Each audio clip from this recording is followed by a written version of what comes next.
Hello, CherieHanson here.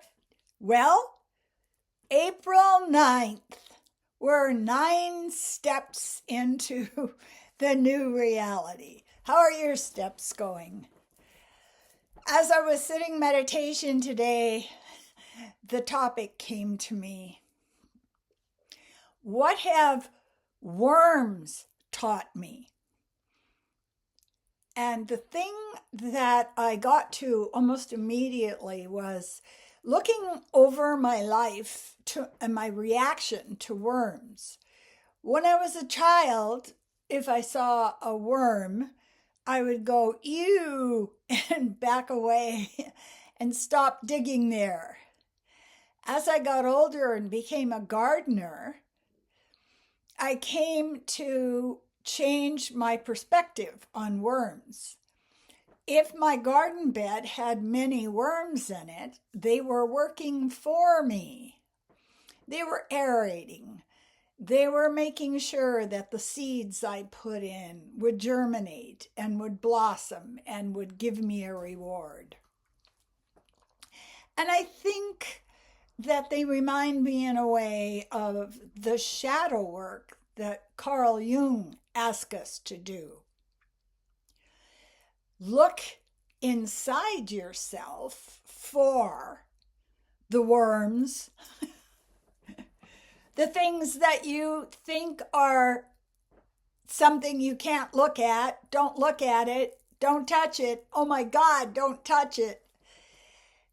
And in fact, what we're seeing when we see the entire spectrum of our humanity, our nastiness, our anger, our penchant for judging, our trembling lack of confidence in ourselves, and I'm speaking for myself, of course. When we see those things, we have to think of that as a gift. It's a gift. It's showing us something about ourselves. And in the facing of our shadow self, we grow, we learn, and we actually make room. We make room. So the nasty, angry child who just wants to scream and yell and kick people in the shins, we make room for that child in our selfness, in our home of energy.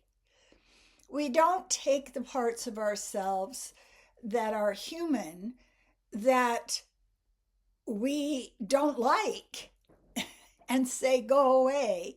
And I use this metaphor constantly,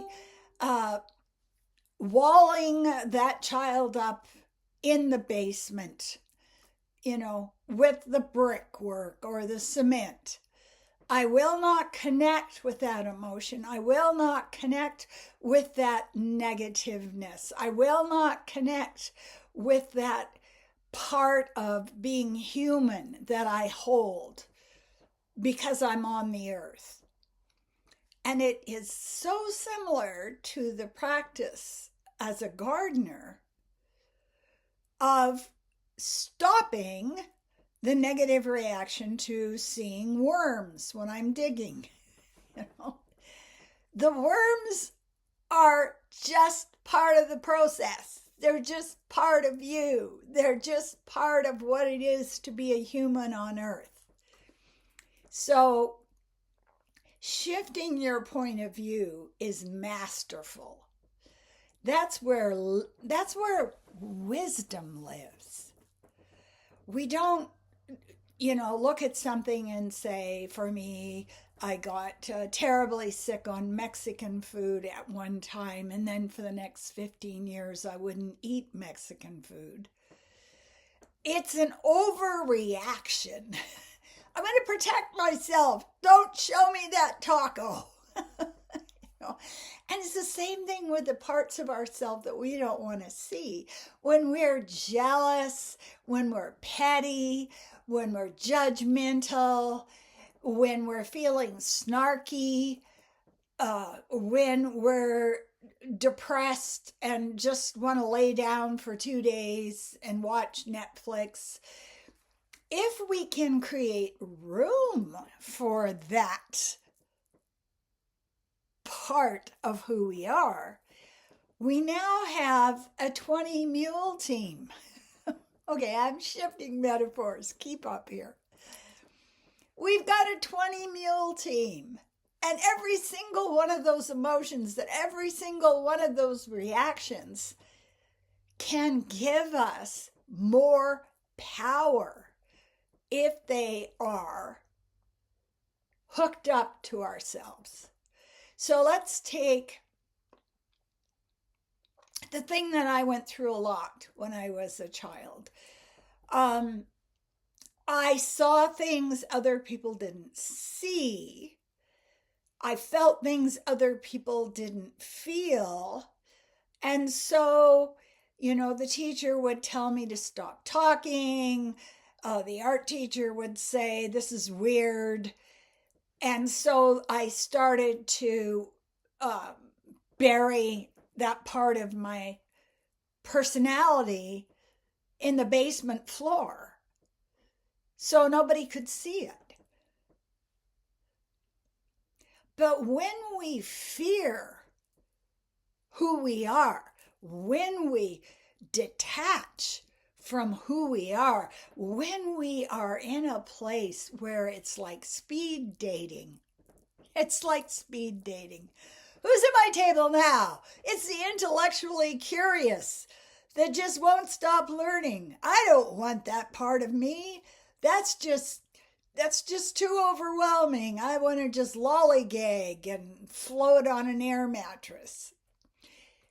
Instead of doing that, we can look at that part of ourselves to see where the power is. It's horsepower, it's mule power, it's spiritual power. Hating on who we are means we've got this big wagon full of heavy luggage and we've only got one limping mule pulling it. I can only let this part of myself out. But what about the rest of you? What about the rest of your gifts? What about the rest of the things that you were given to come to earth to share? You kill them, or you hide them, or you feel shame for them. So if you are excitable, welcome that.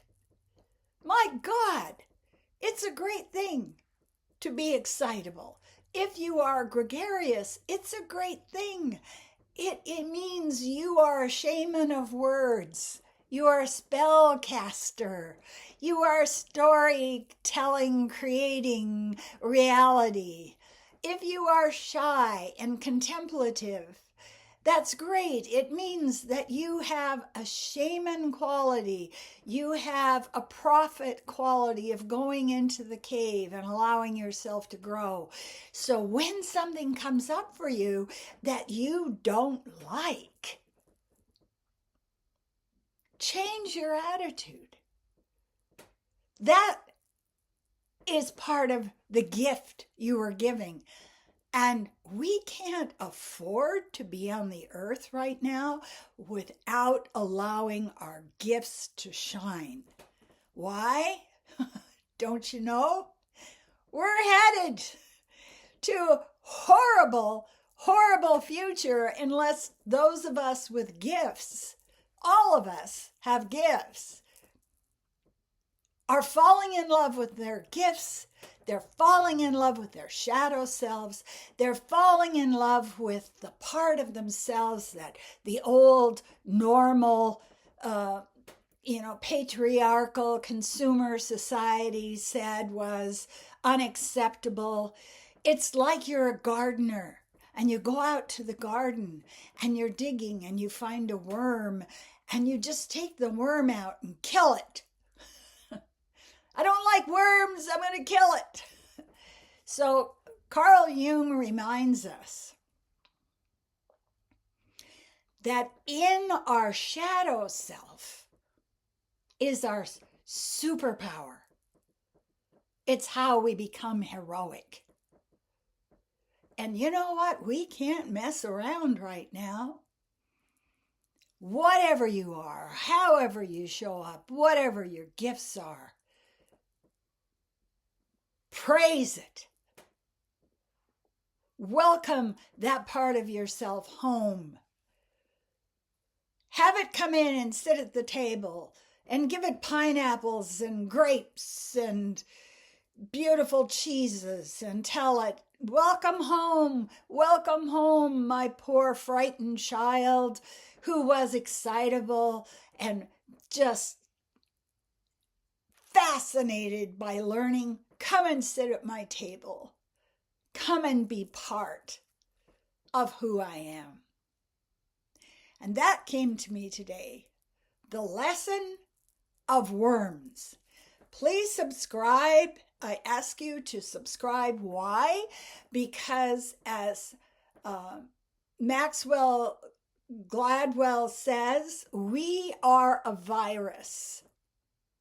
Each of us is a virus, and we carry an energy that can infect other people for the good or for the horrible. And what I'm here doing is trying to infect the world with optimism. So help me do it. Like, subscribe, put a comment. If you want a reading, get a hold of me. It's time to learn what your higher self was meant to be on the face of the earth and throw away the old versions of yourself that do not serve you any longer. Get rid of them. You can do it. I want to say, as I always do, thank you. I appreciate you.